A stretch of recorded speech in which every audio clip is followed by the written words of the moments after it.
Sean Penn says Trump might try to destroy the world before he ages out of life.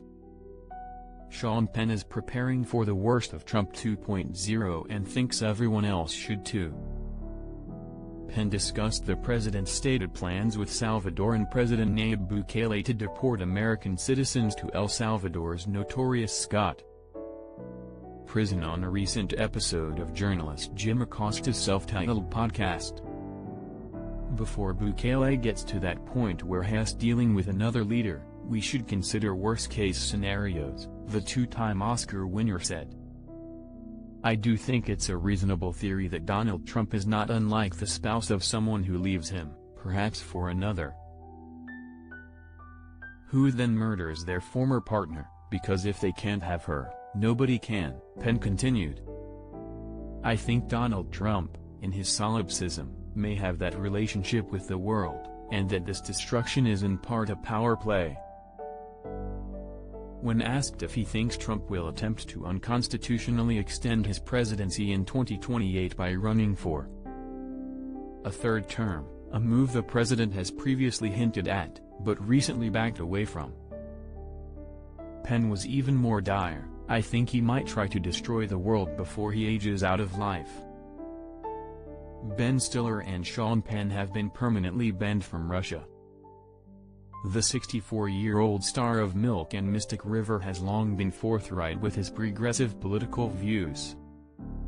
Penn was a tireless critic of President George W. Bush, visiting Baghdad in 2002.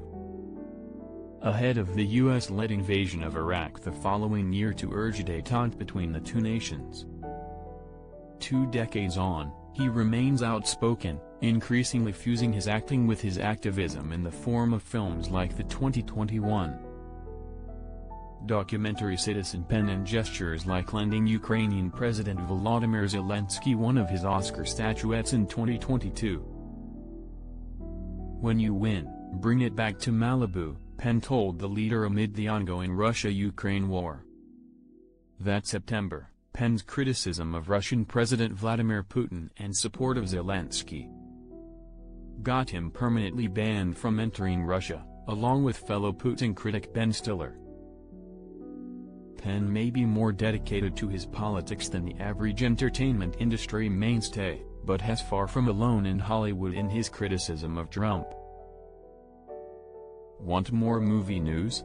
Sign up for Entertainment Weekly's free newsletter to get the latest trailers, celebrity interviews, film reviews, and more. Robert De Niro continues his unceasing verbal onslaught on the president, saying in September, "He's a jerk, an idiot. Who wants to meet a clown like that?"